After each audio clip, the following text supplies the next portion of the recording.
very happy tonight. We got money from that.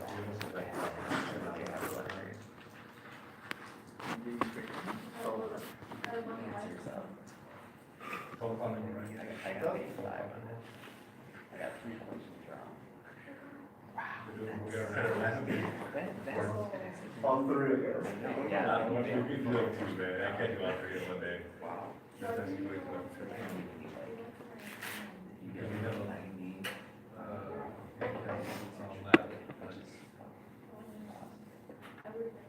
You get like 50s on it. So I have one draft exam now. Drop that. Like, well, no way I'm gonna do that for sure. I'm gonna do better than that. Because the first And we can get your case.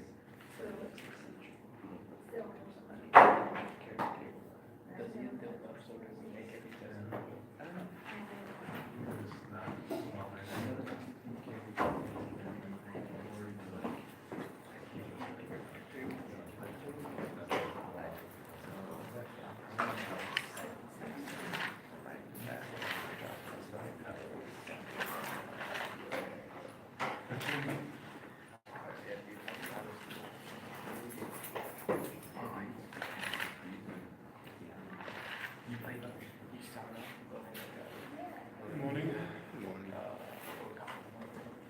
We're talking about the citric acid cycle, and so far we talked about its role in catabolism, and probably previously, but it's also important for anabolism because it provides a number of important starting materials for biosynthetic reactions, and therefore we can say that the citric acid cycle has an anabolic nature.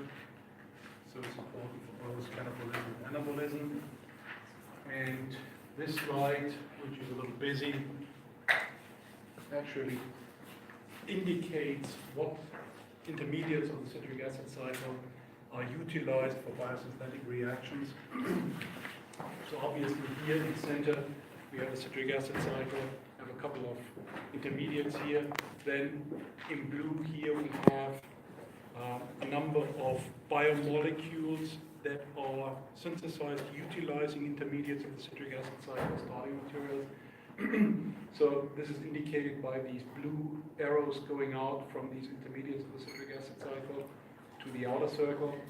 And then we have a couple of red arrows actually that indicate reactions that can be utilized to replenish intermediates of the citric acid cycle. So as we take out intermediates for biosynthetic reactions, we also have to replenish these materials again sooner or later so that we can continue actually with the citric acid cycle, which is so important for aerobic energy production. So I'll walk you through this, have a couple of things to say about this. We see here the first intermediate that seems to be of some importance for biosynthetic reactions is citrate.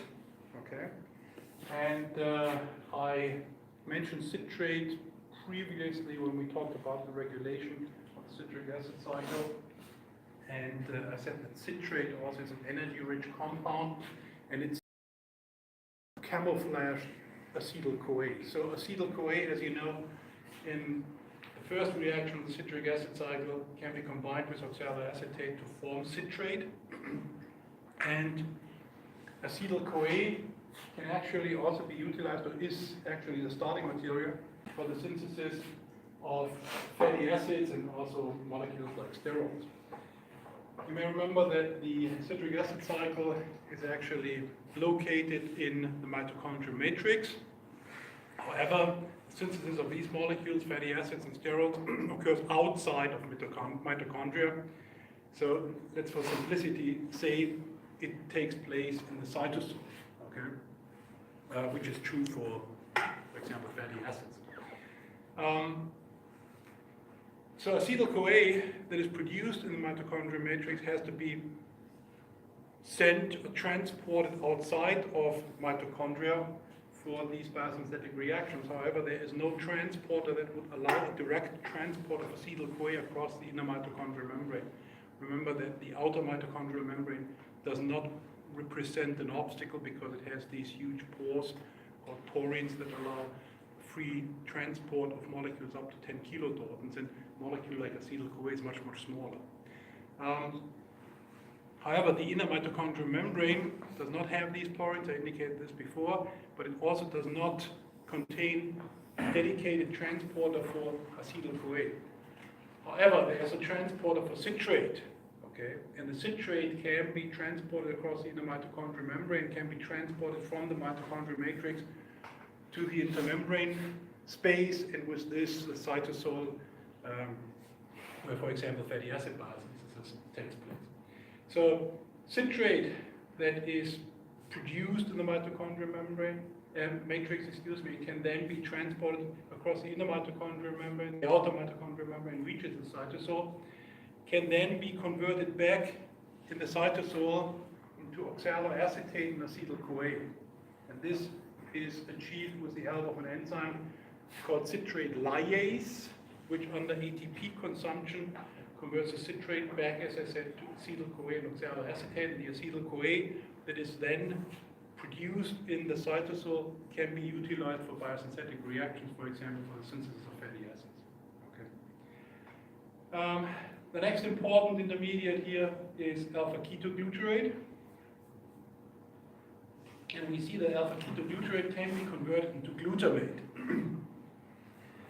So this conversion can happen in a variety of ways. A very simple way to convert these molecules into each other are transamination reactions. Okay? And a transamination is simply the replacement of the carbonyl alpha keto group of an alpha keto acid into an alpha amino acid and vice versa. So if you compare the structures of alpha ketoglutarate and glutamate, they're actually the same, with the exception of one of the substituents at the alpha carbon, so the second carbon following the carboxyl group, where in alpha ketoglutarate, which has 5 carbons, is a ketone, okay? And in glutamate is an alpha amine and a hydrogen, of course. So actually these two molecules can be interconverted into each other also by other reactions, which we're going to discuss in more detail when we talk about protein degradation, amino acid metabolism. Okay? But these two, in a way, form a pair that is of great importance in metabolism, in particular amino acid metabolism. So alpha-ketoglutarate can be conveniently converted into glutamate, and we see that glutamate supposedly is a starting material for purines, purine nitrogenous bases, okay, which we find, for example, in DNA and RNA, but it's also a starting material for 3 amino acids, namely glutamine, proline, and arginine. We'll talk about how these are being synthesized when we talk about amino acid synthesis. Now, if you compare the structures of glutamate and glutamine, it's a relatively simple conversion because we only have to convert the side chain carboxyl group of glutamate into an amido group. Okay, so that's not a big deal, and there are enzymes that can actually do that, called amidotransperases. Now, while this blue arrow pointing from glutamate to these 3 amino acids is relatively unambiguous, it's warranted, I question the validity of this direct arrow here pointing from glutamate to purines. Now this is a representation that I got from your textbook, and it's not completely wrong, but it doesn't tell you the whole truth, because glutamate is actually not a direct precursor of purines, as we will learn when we talk about synthesis of nucleotides, but it's actually glutamine that is a direct precursor. Okay, so if you think about the structure of purine nucleotides, and you know that there are nitrogens in purine ring, some of the nitrogens are actually provided by the side chain amido group from glutamine. So you may want to indicate that it's actually glutamine providing these atoms. The next interesting intermediate actually that is important for biosynthetic reactions is succinyl-CoA. And here we see that succinyl-CoA is actually a precursor for the synthesis of porphyrin ring systems like we find them in heme. This is absolutely true because succinyl-CoA and glycine are actually the two building blocks that we need. That's pretty much all we need to synthesize the porphyrin ring system. Okay, and we'll also talk about this in more detail when we talk about, I think, derivatives of amino acids or something like this is the title. So this is actually quite important here, succinyl-CoA, that it provides these atoms in the synthesis of the porphyrin ring system. Then malate, we see, can be converted into pyruvate. I briefly indicated, I believe, or mentioned this reaction before because it's important in the cytosol also to provide NADPH. I said that NADPH is important for biosynthetic reactions, and there aren't too many reactions that produce NADPH. So here we have another one catalyzed by malate enzyme, where malate is converted into pyruvate. So this is a reversible reaction, so we can also utilize this to fill up the citric acid cycle again, just as this reaction here between glutamate and alpha-ketoglutarate is a so-called anaplerotic reaction. Oxaloacetate, if you compare the structure of oxaloacetate with aspartate, so the arrow is actually, okay, not quite rightly placed here, so it should point to aspartate. We have the same situation that we just discussed for alpha-ketoglutarate and glutamate. So oxaloacetate and aspartate form a very important pair. One is an alpha-keto acid, oxaloacetate is, and the other is the corresponding alpha-amino acid. So they can be readily interconverted into each other by just replacing the ketone oxaloacetate with an amino group to produce aspartate. Again, we'll talk about the importance for amino acid metabolism of this pair more when we talk about protein degradation. Here again, there are actually a couple of things that are not quite right, not just that the arrow here should really point to aspartate, but also we see that aspartate is the precursor of asparagine, which is completely true. Okay, we just have to replace the carboxyl group in the side chain of aspartate with an amino group, and here we are, we have asparagine. But this arrow pointing from asparagine to pyrimidine, similarly to what I said over here, is not quite right, okay, because the direct precursor for the synthesis of pyrimidine base is actually aspartate, as we'll learn. Okay, I'm not quite sure why I did it this way, but never mind. So oxaloacetate can also be converted into phosphoenol pyruvate. We'll talk about these reactions in a bit more detail in a moment. Phosphoenol pyruvate is a direct precursor for the synthesis of glucose, okay, but is also important for the synthesis of a couple of amino acids. Again, these red arrows here that we see, for example, between phosphoenol pyruvate and oxaloacetate, and pyruvate and oxaloacetate, and so on, indicate so-called anaplerotic reactions, which are reactions that can be utilized to fill up the citric acid cycle again when we've taken out intermediates.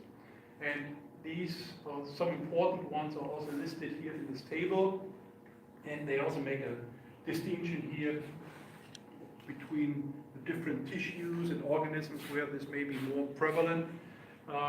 So the first one actually occurs in a variety of tissues, including liver and kidney, is the conversion of pyruvate to oxaloacetate. So when we have to produce oxaloacetate, we could utilize this reaction, which is a carboxylation of the 3-carbon compound pyruvate to form this 4-carbon compound oxaloacetate. And it's catalyzed by an enzyme that is conveniently named pyruvate carboxylase, okay? Not pyruvate decarboxylase. We talked about pyruvate decarboxylase before when we talked about the fates of pyruvate. You may remember that in ethanol production. We don't have the pyruvate decarboxylase, we humans, but we certainly have pyruvate carboxylase, and it can convert pyruvate to oxaloacetate. And the mechanism of this reaction is actually shown on this slide. And it shows us that it involves an important cofactor, which is called biotin, or vitamin H, or vitamin B7, has a couple of names actually. So biotin is a low molecular weight compound that often enough is covalently linked via an amide bond to appropriate enzymes, typically carboxylases, okay? And it has an interesting structure, consists of two fused 5-membered rings, okay? One containing this structure here, which we can call a ureatal structure because it contains urea, okay? So urea you can consider to be a structural analog to acetone. You should remember by now what acetone looks like. So in acetone we would have a CH3 here, carbon here, and a CH3 here. Now in urea, and we'll talk about this in more detail when we talk about protein degradation, you will have an amino group here, the carbonyl and amino group here. Okay, so this biotin, this cofactor, contains this functional group, this structure, and therefore we can refer to this as a ureatal group. And the other ring is a tetrahydrothiophene ring, so that contains a sulfur, and it actually is linked to pentanoic acid. So this would, if we just had a carboxyl group here, this would be biotin, and the biotin is covalently linked through the interaction with an epsilon amine from a lysine residue in the enzyme, in this case the pyruvate carboxylase. So what is the role of this biotin cofactor? It's to transfer carboxyl groups. Okay, and we see here that this also consumes typically ATP. So one of these nitrogens in our ureatal functionality attacks bicarbonate. This consumes energy, so you can formulate this differently, never mind. Then we link transiently the carboxyl group here to one of the nitrogens, and from here we transfer it to our acceptor, in this case pyruvate. So that was probably activated by deprotonation to form a car-anion, attacks here the partially positive carbon. We transfer this carboxyl group here to our 3-carbon compound to form the 4-carbon compound oxaloacetate. Okay, so biotin is actually the first of a number of cofactors that allow transfer of 1-carbon units. Okay, and we'll see that there are some that transfer 1-carbon units just in one form, like here biotin, which transfers carboxyl group, but then there are some that actually have are more complex and can transfer 1-carbon units in different oxidation states in different forms, for example. We'll learn about at least 3 in this class. So this is the first module. So this is pyruvate carboxylase. We have a couple more or phosphoenol pyruvates, or all 3-carbon compounds into oxaloacetate or malate, respectively. So I talked about the malic enzyme before. We have phosphoenol pyruvate carboxykinase, which we also have, and then there's another one, phosphoenol pyruvate carboxylase, that presumably occurs primarily in higher plants, yeast, and bacteria. What your table in your textbook does not show a variety of reactions that certainly can also be utilized to produce some of the intermediates on citric acid cycle. We'll hear about the oxidation of odd-chain numbered fatty acids, and so if we have an odd-chained number of odd-numbered fatty acid, so let's say 19 or something like this, okay? And we broke down this fatty acid. At the end, we would actually produce a 3-carbon compound, which would be converted into succinyl-CoA. Then also in the degradation of branched chain amino acid, succinyl-CoA is produced, and then, as I indicated before, in trans or deamination reactions, we can form alpha-ketoglutarate. Okay. Okay, so I told you previously that acetyl-CoA that is channeled into the citric acid cycle does not necessarily have to stem from the degradation of carbohydrates, but can also not much is working these days. But could also stem from degradation of lipids and with this fatty acids, or certain amino acids. So what we are going to discuss next is degradation of lipids and fatty acids, and in order to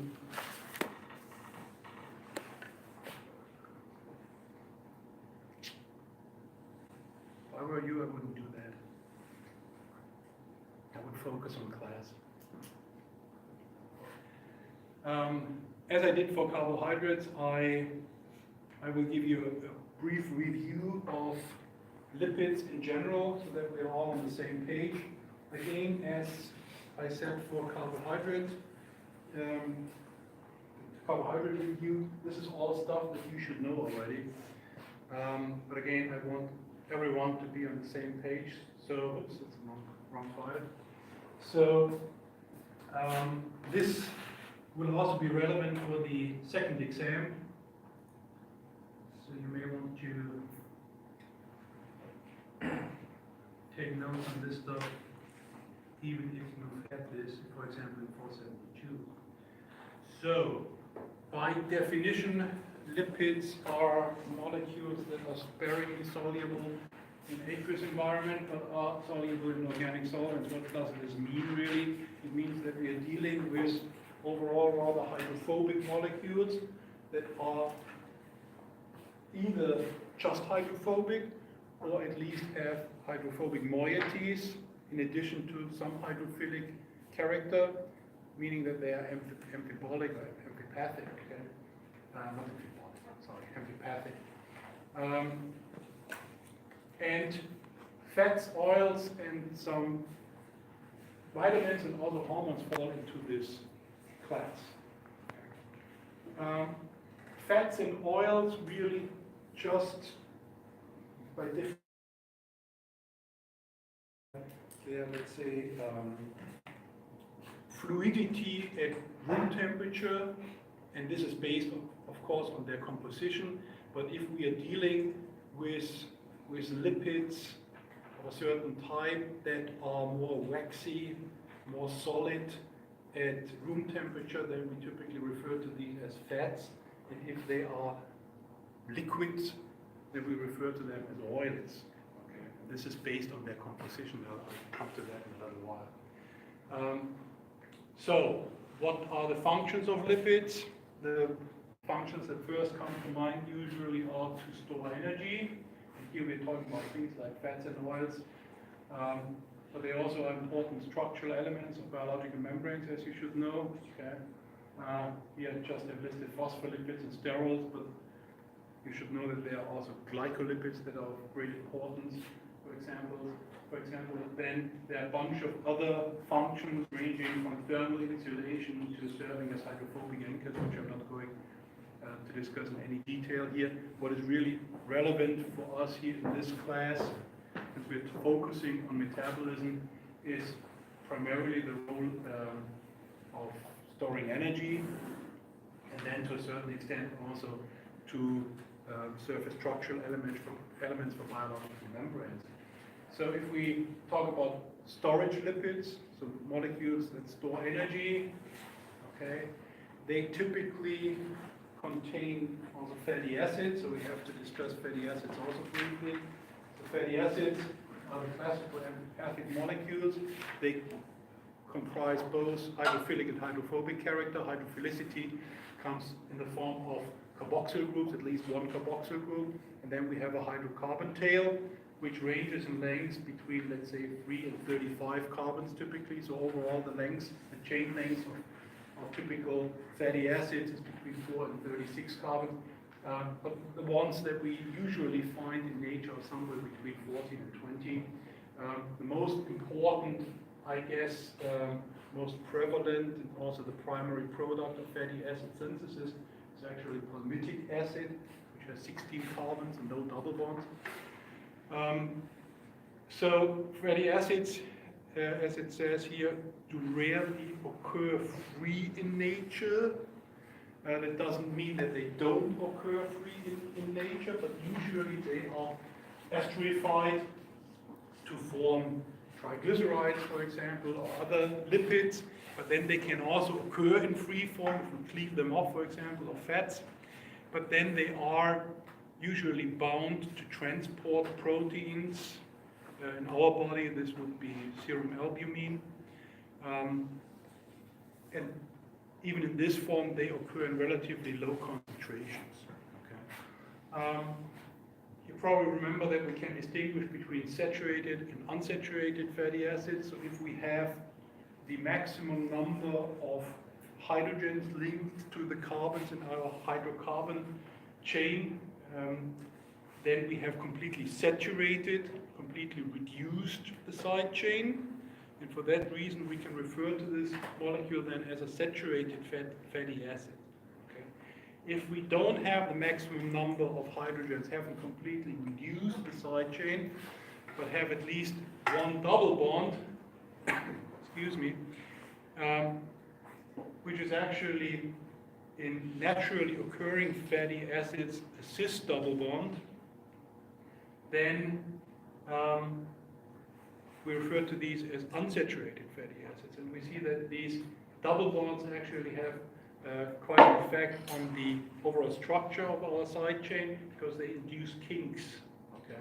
And this has important ramifications for the properties of these molecules and the properties of the lipids that these molecules are part of, which is illustrated in this slide. So if we just have saturated fatty acids, since they're all quite straight and linear, they can neatly be placed next to each other, okay, and we can maximize the interactions between our hydrocarbon side chains in the form of primarily van der Waals interactions. So it takes actually quite a bit of energy or higher temperatures to break these interactions apart and solubilize these molecules. If we have mixtures of saturated and unsaturated fatty acids, or just unsaturated fatty acids, it's much more difficult to have such a regular pattern here in the arrangement, and we do not have the same type of interaction between the side chains, meaning that it takes just lower temperatures to transfer these molecules from a solid state into the liquid state. Okay, and this is also reflected in the melting points of differently sized and differently structured fatty acids. If we just look at this shorthand notation, which tells us the number of carbons in a fatty acid separated by a colon from the number of double bonds we have in this fatty acid, we see that with increasing chain lengths just in these saturated fatty acids, we have an increasing melting point because we have longer chains that can interact with each other. We have stronger forces, more van der Waals interactions between these, and therefore it takes more energy or higher temperatures to actually transfer these molecules from a solid state into a liquid state. Okay. However, if we just have 12 carbons, and molecule would be called lauric acid, this at room temperature is actually a waxy material that has a melting point that is relatively high already, with 44 degrees Celsius. Okay. Situation changes quite a bit if we introduce double bonds. So here we have a couple of unsaturated fatty acids. And if we compare, for example, the saturated palmitic acid, which has a melting point of 63 degrees, which is quite warm. Okay. If we just introduce one double bond, we lower the melting point to minus 0.5 degrees. So 0 would be temperature where ice is formed, where water freezes. Okay, so the melting point here has changed dramatically by just introducing one double bond. Now it's even more dramatic if we introduce more double bonds, and we can see this here from oleic acid, linoleic acid, linolenic acid, which all have 18 carbons, but 1, 2, and 3 respectively double bonds, where the melting point actually changes from 16 to minus 5 or minus 11. So quite a dramatic effect of this kink that is introduced, or the kinks, if we have more than one double bond. Often enough, you see the position of the double bond indicated by a delta in the superscript number. The delta just stands for double bond, and the superscript number stands for where the first carbon that is involved in this double bond formation is located. So if we have a delta 9, it means our double bond here in oleic acid is located between carbons 9 and 10. Okay?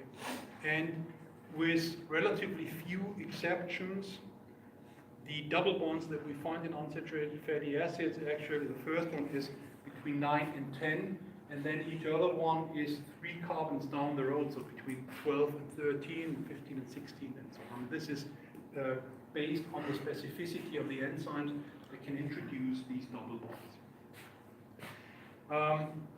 One exception here is actually this molecule, arachidonic acid, which has 20 carbons and 4 double bonds. So it actually has double bonds between carbons 5 and 6, 8 and 9, 11, 12, 14, and 15. So it's icosahexaenoic acid. And this is actually an important precursor or the precursor for the formation of eicosanoids, which we are going to take a look at a little later. Okay, so for the time being, let's stick with storage lipids.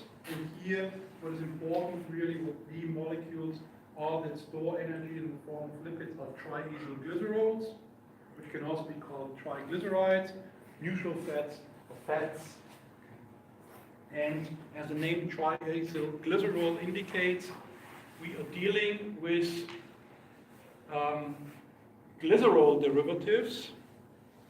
You should remember the structure of glycerol. It's 1,2,3 propane triol, where we have 3 ester bonds to 3 fatty acids, okay, to form a triacyl glycerol. So why triacyl? Remember that acyl or acyls are actually derivatives of carboxylic acids. So instead of the COOH, we have a COOR, and here 3 of such fatty acids are esterified with 1 molecule of glycerol. So we can call this a triacyl glycerol or triglyceride. Structurally relatively simple molecules. Typically, there are different fatty acids that are linked to the same glycerol molecule, and typically we are dealing with something that we can refer to as a mixed triacylglycerol. Here's just one shown that has a stearic acid, linoleic acid, and formic acid. Never mind, just remember that the double bonds here induce the kink. In animal cells, or in animals, I should say, lipids, fats, I should say, storage fats are stored in dedicated cells called adipocytes, or fat cells, in the form of oil droplets, which can fill pretty much the whole cell. So all the organelles are pushed to the side. In plants, usually we only have fats actually stored in seeds, where the fats provide the energy for seed germination. Plants actually have a dedicated pathway that allows direct conversion of fats into carbohydrates. That's the glyoxylate cycle. We do not have this, so we do not perform a direct conversion of fats into carbohydrates, but plant seeds actually can do this for energy production. So triacylglycerols, however, are not the only storage molecules, energy storage molecules that are based on lipids. What is usually forgotten is the fact that also waxes can serve this purpose. As a matter of fact, waxes are the main energy storage form in plankton, and you may say, okay, who cares about plankton? But if you look at the overall biomass on this planet, it's probably the most important storage molecule based on lipids on this planet. Okay. So what are waxes? Waxes are esters of fatty acids and long-chain alcohols. One example is shown here, which is a major component of beeswax. So as we all know, wax also plays other roles besides storing energy, and can serve as water repellents and structural components, for example, to build such honeycomb. The name wax actually comes from an Old English word that means material of honeycomb. So, esters of long chain alcohols and fatty acids. Now let's come to structural lipids, and here we are talking about biological membranes, which are based on lipids. And as you know, the major components of biological membranes are membrane lipids that have overall a cylindrical structure. So in order to have such a cylindrical structure, they have to have two non-polar or hydrophobic tails. Okay, and we'll see structurally what these tails can be composed of. Okay, can be fatty acids, but not always. It's just fatty acids. And then, in order to serve as a membrane lipid, we also have to have a polar head group, because we have to have both hydrophilic and hydrophobic properties to build such stable structures, which can actually be located in aqueous environment. So as you know, the cylindrical structure and this amphipathic nature allows us to form bilayers where the hydrophobic portions would face the hydrophobic portions of the other layer, and the hydrophilic portion would actually face either the aqueous exterior of a cell or the aqueous interior, meaning the cytosol of the cell. So that's why we need this amphipathic character. Now this is a very simple representation of a biological membrane. As you probably know, in reality, biological membranes are a bit more complex and also comprise other components besides just lipids. And besides just these cylindrical molecules, these classical membrane lipids, we also find sterol, for example, cholesterol in biological membranes, and cholesterol and other sterols play a very important role in biological membranes, and I'll talk about this a little later. But then in a typical biological membrane, we also have proteins that can either span the membrane, and we talk about integral membrane proteins, or we could also have proteins that are attached to either side of the biological membrane. Then we talk about peripheral membrane proteins, that can be covalently linked to a lipid, okay?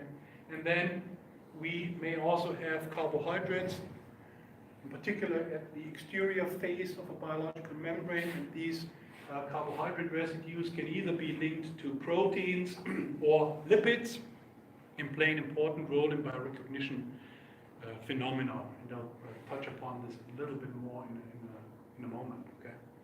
So for the time being, let's compare the structure of structural membrane and structural lipids with the structure of triacyl glycerols. And this overview here is actually taken from your textbook, and I think it's quite useful. It contains a couple of questionable things as usual. Okay, for example, we call membrane lipids polar, is probably not quite correct. Okay, they are amphipathic. Nevertheless, I like this simplified representation of the building blocks of these different types of lipids, because you can easily compare them with each other. So we talked about the structure of triacyl glycerols.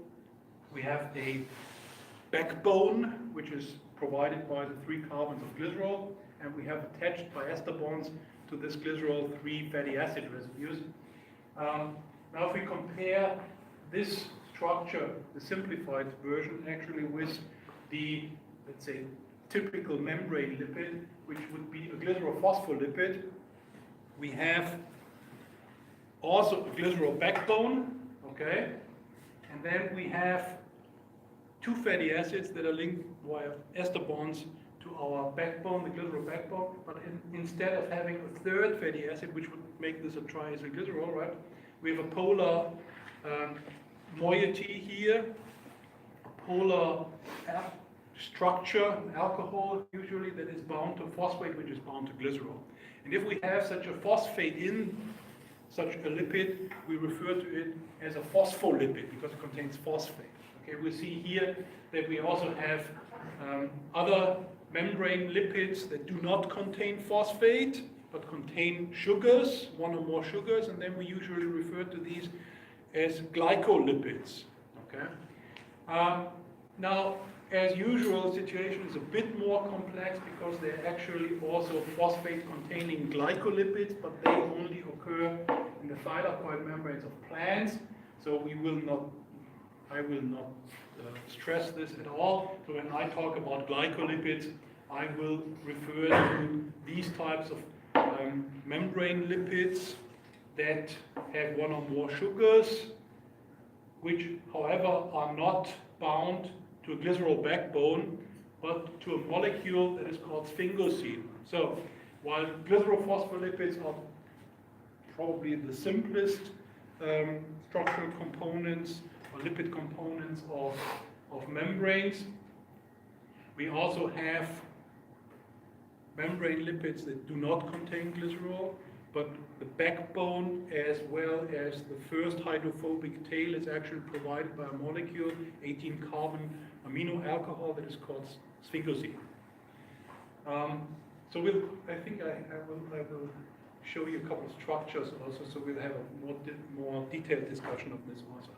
What your overview in your textbook does not show, interesting enough, is that as I indicated before, also sterols are important membrane lipids. So I added this here to this overview. Okay, and we'll talk about sterols also.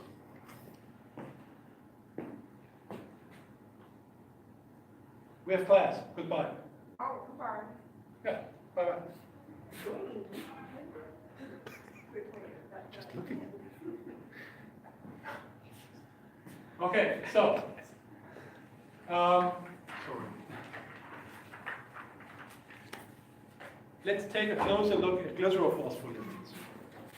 Glycerophospholipids, as I said, have this glycerol backbone, 3-carbon backbone. We have 2 fatty acids linked to carbons 1 and 2, and then we have a phosphate, and then we may have, let's say, an alcohol linked to it, or we just have a hydrogen here.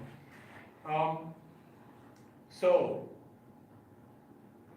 if we only have a hydrogen here linked to the phosphate, or usually it would be deprotonated anyway, we can refer to this molecule as phosphatidic acid. Okay. We can also have a number of different alcohols linked via phosphoester bonds here to this position, making then other types of membrane lipids, namely things like phosphatidylethanolamin, phosphatidylcholine, phosphatidylserine, inositol, it's a tongue twister for me, excuse me, phosphatidylglycerol or diphosphatidylglycerol, which we can also call cardiolipid. So the difference here is that we have different alcohols or structures linked in this position. So in the first case, we simply link an ethanolamine to this position. In the second one, to form phosphatidylcholine, we just have a trimethylated ethanolamine, which we call choline. In the third one, we have just a serine. And all these that you find down here, also in this table, are polar molecules. So they contribute polar character, making overall our membrane lipid amphipathic. And because we then combine our hydrophobic tails, which stem from the 2 fatty acid residues, with a polar head group, these molecules can serve as membrane lipids. Okay. Interesting enough, usually the fatty acid that is linked in position 1 is saturated, and the one that is linked in position 2 is unsaturated. This has to do with the specificity of enzymes that actually attach these fatty acid residues, and we'll talk about how these are formed in a bit more detail when we talk about the biosynthesis of lipids. Okay, so this is just an example here of phosphatidylcholine, never mind. So we've seen that we can have ester bonds between the fatty acid residues and carbons 1 and 2 in our glycerol backbone. However, these are not the only types of glycerol-based phospholipids that we can form, because we can also have molecules where at carbon number 1 we actually have an ether bond to a hydrocarbon tail that has a double bond here between the carbons 1 and 2. Now the structures that result from this are called plasmalogens. And I'm not sure if you've ever seen plasmalogens. Has Dr. Baker talked about this? Do you remember that? Okay. Probably, I guess you've never heard of plasmalogens. And I think that this is not unexpected, but it's actually tragic, because plasmalogens, as you can see here, are actually quite abundant. In our body, for example, they represent up to 50% of the total phospholipids in tissues like the heart, nerve, and muscle. So these are not exotic molecules that really are only occurring in low concentrations, but they are quite abundant. Nevertheless, even in biochemistry classes, often enough, we don't even mention these. Another interesting plasmalogen is actually a so-called platelet activating factor, which, as the name implies, is important for the aggregation of platelets, okay, and they are released from leukocytes. Okay, so they're actually not listed here, never mind. Let's come to membrane lipids. They contain sphingosine. So here we lack this glycerol backbone. Doesn't mean that we don't have kind of a backbone, but the backbone is actually provided by a longer molecule that not only provides this 3-carbon backbone, which is analogous to the glycerol molecule, but also provides the first hydrophobic tail. And this molecule, as I said before, is sphingosine and is shown on this slide. Okay. So when we talk about the synthesis of lipids, we'll also talk about the synthesis of sphingolipids briefly, and we'll talk about the synthesis of sphingosine. And you will actually learn that sphingosine in this form is never formed. Okay, nevertheless, we call this molecule sphingosine because what we actually form in biosynthesis is a molecule that already contains a fatty acid linked by an amide bond here to this carbon number 2 in our 18-carbon long structure. So nevertheless, let's first take a closer look at this molecule. So we have a total of 18 carbons, okay? And the first 3 carbons you can compare to the carbons that we would have in our 3-carbon molecule glycerol. Okay? Remember that in glycerol we had 3 hydroxyl groups, okay? 2 were linked to fatty acids, glycerol phospholipids, and the third one was linked to a phosphate. Now in sphingosine, actually, we have a hydroxyl group at carbon 1, an amino group at carbon 2, a hydroxyl group at carbon 3, and then this hydrocarbon tail, which comprises 15 carbons, and a trans double bond here between carbons 4 and 5. Now, I told you that this tail here serves as a hydrophobic tail already. So in order to make this membrane lipid, we just link one more fatty acid residue, namely to carbon number 2, and we link it via this amino group, so that we have actually an amido bond between our sphingosine and the fatty acid. And then this carbon number 1 can be further derivatized. We can add a phosphate, or we could add sugars to this position to actually have some more polar character. This hydroxyl group here, carbon number 3, actually is not further derivatized. So that's clearly quite a difference actually to our glycerol-based lipids. Okay, so in the synthesis of sphingolipids, what happens actually is that this molecule is being synthesized, and we'll see how that works later this semester. And then if we do not further derivatize this hydroxyl group, we call this structure ceramide. And ceramide is actually the precursor for all other sphingolipids. And we can derivatize ceramide here by adding a phosphate and then another alcohol like choline or ethanolamine, and then we refer to these molecules as sphingomyelin because they are especially abundant in the myelin sheath of nerve cells. And if we compare the structure of these phosphate-containing sphingolipids, okay, so these molecules also qualify as phospholipids with typical phosphatidyl choline, which is glycerol-based, okay, we see that overall the structure is not very different. Okay. So there are other sphingolipids which do not contain phosphate, but contain as polar head groups one or more carbohydrates.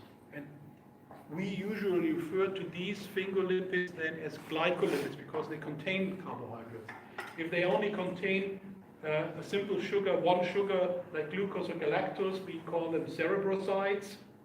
If they contain relatively simple oligosaccharides, we refer to them as globosides, and if they are a bit more complex and also branched and typically contain sialic acid, then we refer to them as gangliosides.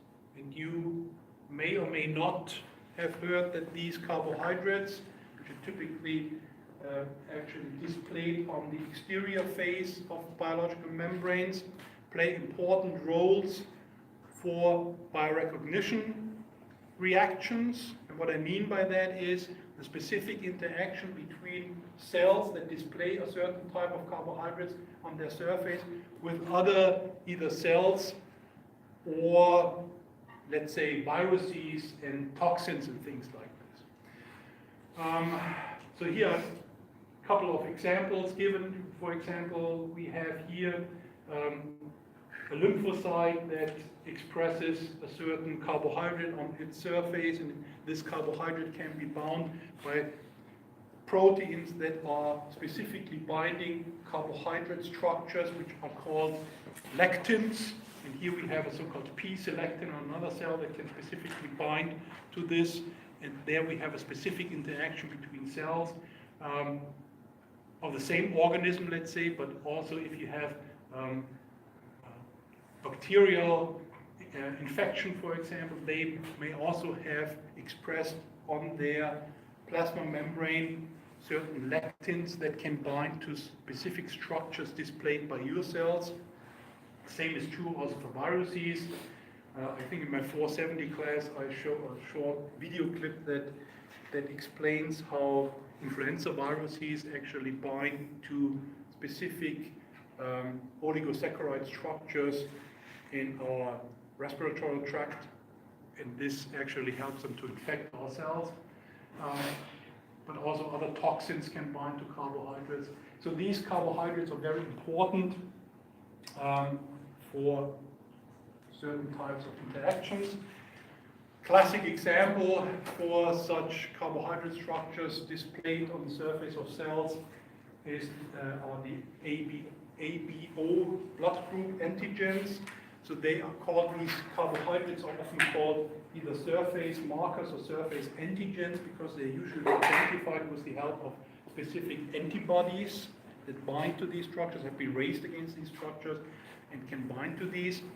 And the blood group antigens of the ABO system are the classic example for such antibody-antigen interactions. Were first characterized in the 1920s and 1930s by a guy called Karl Landsteiner. I think he was actually awarded the Nobel Prize for this work. And what he found is that on the surface of cells we can have different oligosaccharides.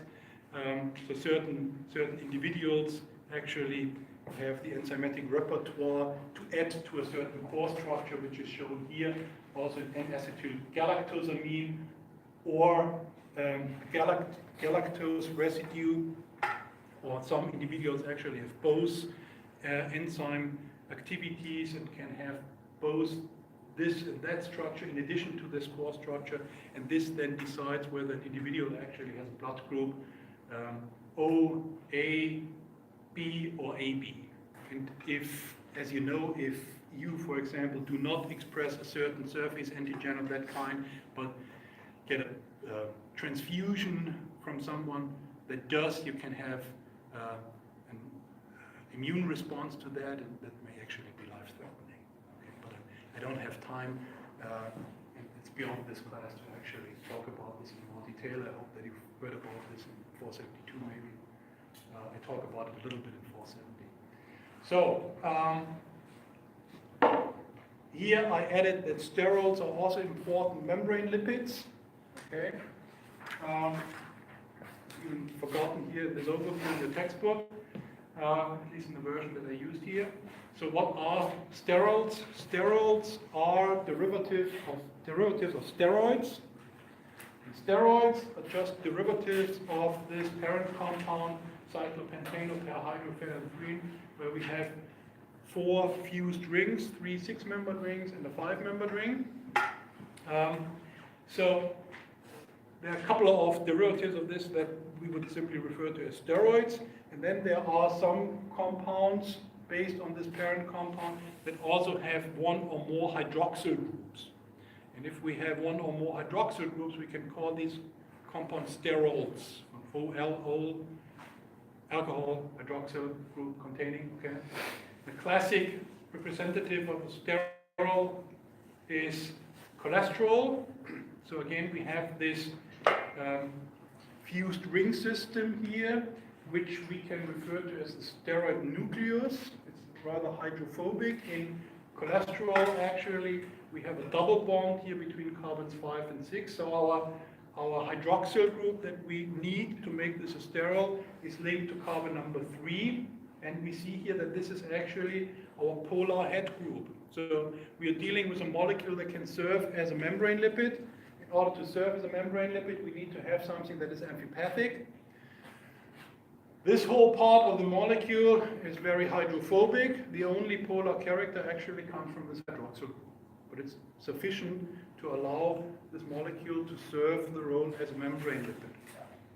In cholesterol, in particular, we also have methyl groups in these 2 positions linked to carbon 10 and 13, and then we have linked to carbon 17 of our 5-membered ring here, an 8-carbon containing branched alkyl side chain, which is also hydrophobic.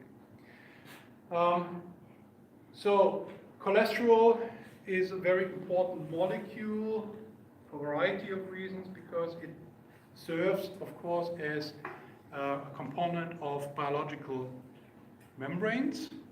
I'll talk about the role more in a moment. But then we'll learn also that it is the precursor for bile salts, and starting next time, or maybe later today, we'll learn why we need bile salts actually, which are produced in the liver and then secreted from the gallbladder into the intestine when we digest lipids. But then cholesterol also is a precursor for steroid hormones, okay, like sex hormones. So cholesterol is actually not just bad. Everyone always thinks that cholesterol is bad. It's actually important. Okay. So why is it important for biological membranes? Because it maintains a certain so-called fluidity of biological membranes. So biological membranes are in danger of getting too stiff when the temperature would go down and getting too fluid when temperature would go up a little. And cholesterol, embedding cholesterol actually in biological membranes helps to maintain a certain fluidity, to prevent that it gets too stiff and prevents that it gets too fluid. Okay, and that's why we actually have cholesterol in there. So, I said that cholesterol also is the precursor for a variety of hormones. Okay, here's an overview of the different metabolic pathways that lead from cholesterol to the synthesis of progestins, androgens, glucocorticoids, estrogens, and mineralocorticoids. All these have important roles. Another steroid hormone is actually vitamin D. Okay, so we don't have to talk about these roles in detail. Glucocorticoids are important for metabolism and inflammation processes. Mineralocorticoids are very important to maintain salt and water balance. And then here we have all the different sex hormones which are important for maturation and function of secondary sex hormone organs and so on, and vitamin D, which we can also to a certain extent produce ourselves if we are exposed sufficiently to UV light, is important for the uptake of calcium, and with this then actually things like bone structure, bone production. Okay, so the last type of lipids that I'm going to talk about briefly are eicosanoids.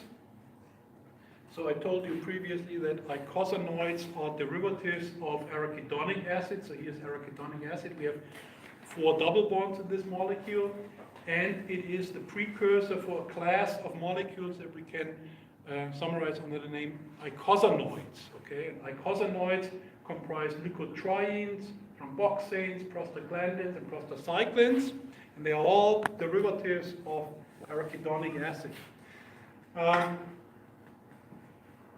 Now, these 3 types of eicosanoids, thromboxanes, prostaglandins, prostacyclins, actually contain cyclic structures, which are formed by enzymes called cyclooxygenases. And if you look at some of the major functions that eicosanoids have, namely to participate in inflammatory responses, to produce pain and fever, regulate blood pressure, induce blood clotting, and control reproductive functions, you can get an idea why it might make sense to actually block the production of some of these compounds by blocking these cyclooxygenases with drugs that fall in the category of non-steroidal anti-inflammatory drugs like aspirin. Okay, because if you actually can knock out cyclooxygenases by acetylating some residues in their active site, then taking an aspirin that does this may actually help you to get rid of your inflammation, okay, or your headache or both. Okay, so this was a quick run through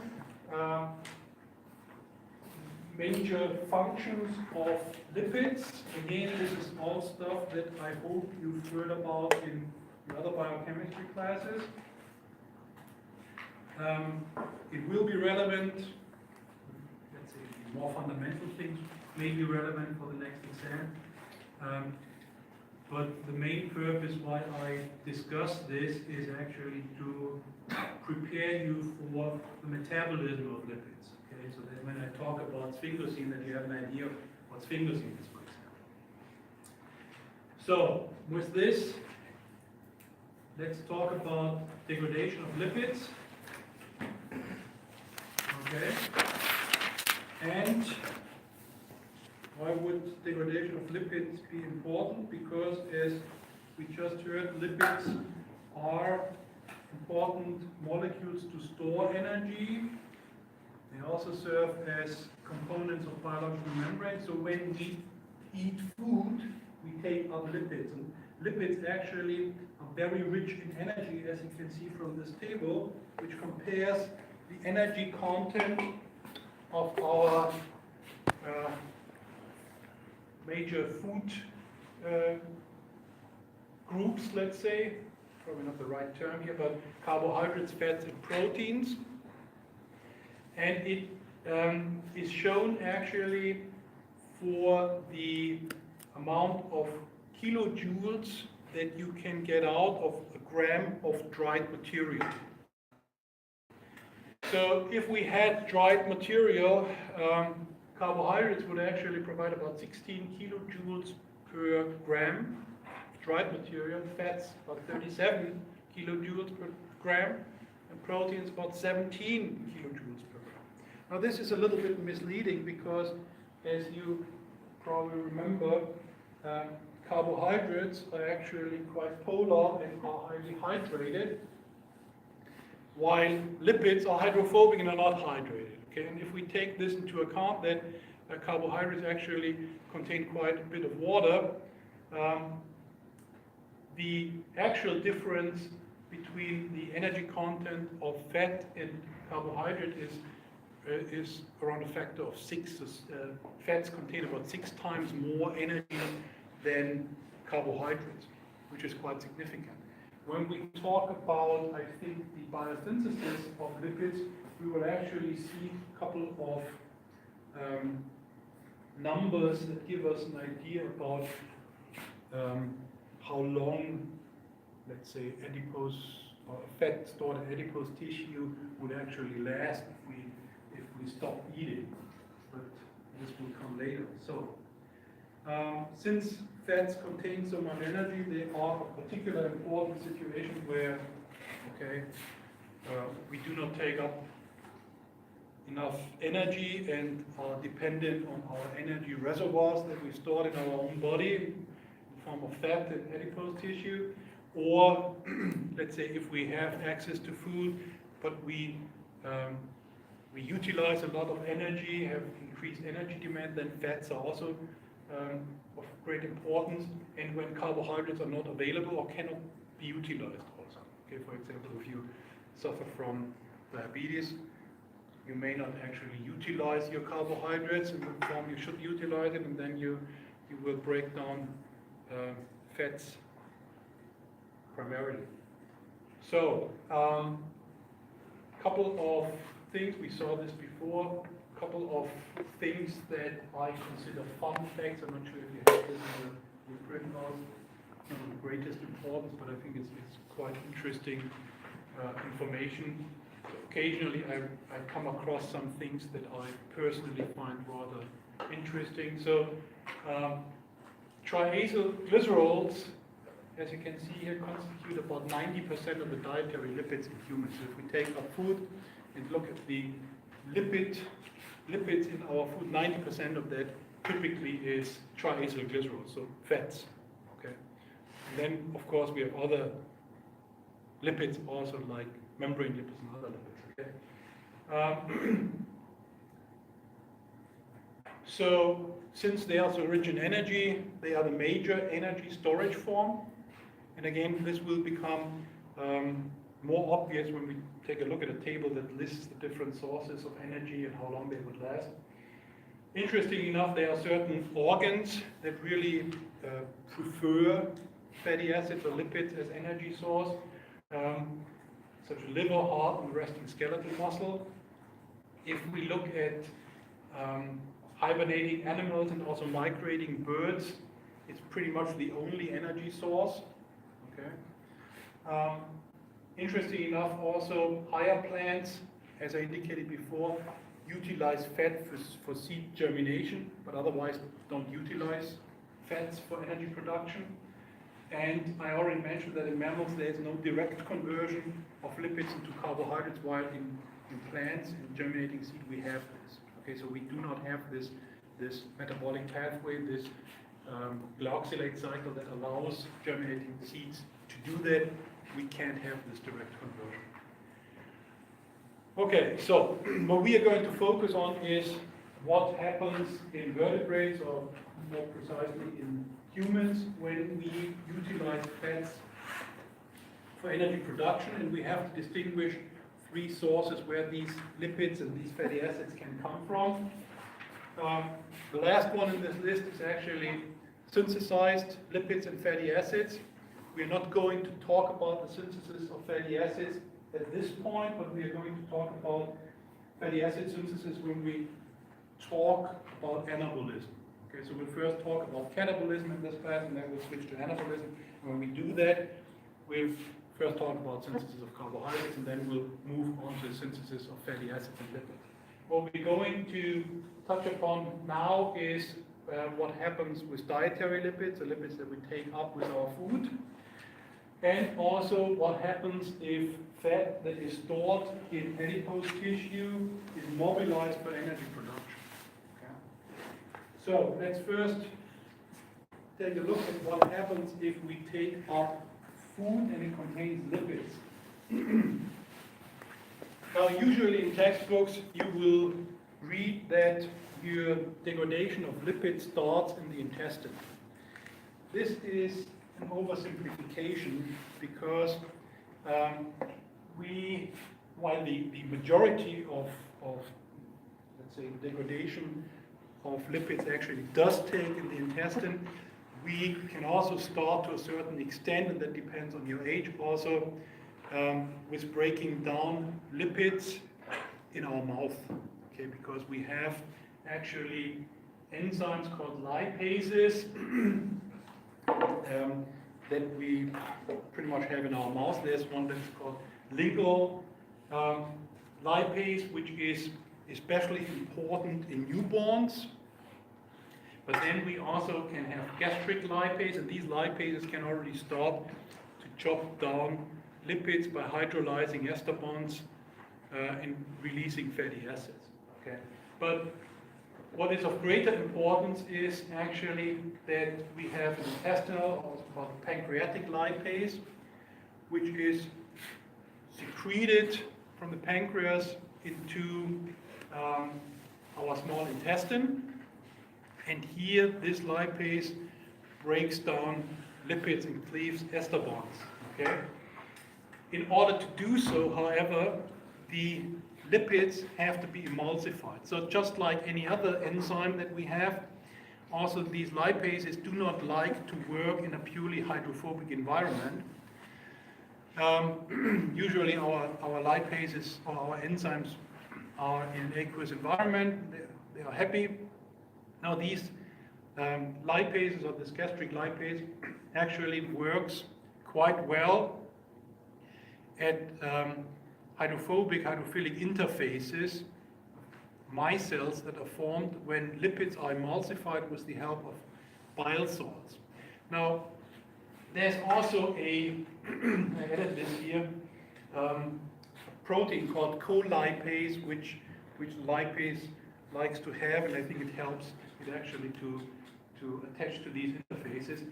But what is of great importance is that we form these micelles by emulsifying lipids, and this is done with natural detergents. So you probably know what a detergent is. A detergent is simply a molecule that is amphipathic, contains hydrophobic and hydrophilic moieties.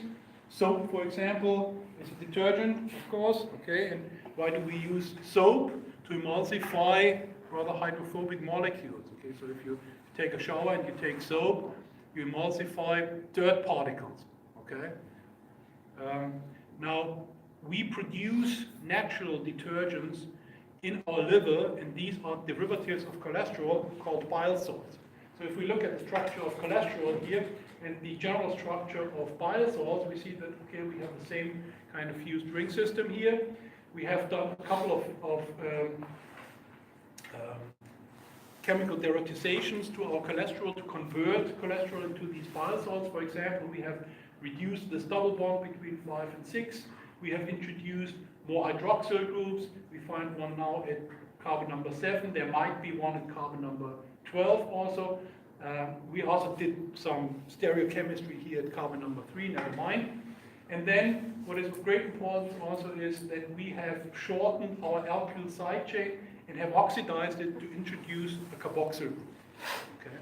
So overall, we have made this molecule more hydrophilic. Okay. We know that this portion is quite hydrophobic anyway, but we have introduced more hydrophilic moiety to make it a better amphipathic molecule, a better detergent.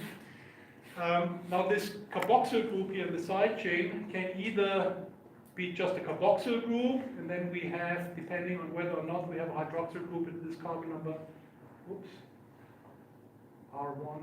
carbon number 12, or it's not, we can call this cholic acid or deoxycholic acid, or we can link this carboxyl group in our alkyl side chain with another polar molecule, and usually it's either the taurine or glycine. Okay, so the amino acid glycine or taurine, and taurine actually is a product of cysteine, so it's also a derivative of an amino acid. So both of these molecules here, which can be linked via amide bonds into the carboxyl group, contribute more polar character, And with this, we have made a nice antipathic molecule that still has sufficient hydrophobic character to emulsify something hydrophobic, but it can form micelles because it's also hydrophilic. Okay? So on these interfaces then, our pancreatic lipase can actually chop down triacylglycerols, cleave our ester bonds to our glycerol backbone, and release fatty acids. In this way, produce not only fatty acids, but also derivatives of our triacylglycerols that only have one or still two fatty acids. So we have mono or diacylglycerols, and then we can also have removal of our other side chains. Okay, so one thing that I just remembered is that these bile salts, looking at the big picture, are not only important to help us emulsify lipids that we take up with our diet and help to break these molecules down, but bile salts are actually the only way in which we can secrete cholesterol. Okay, so you may know that elevated cholesterol levels have been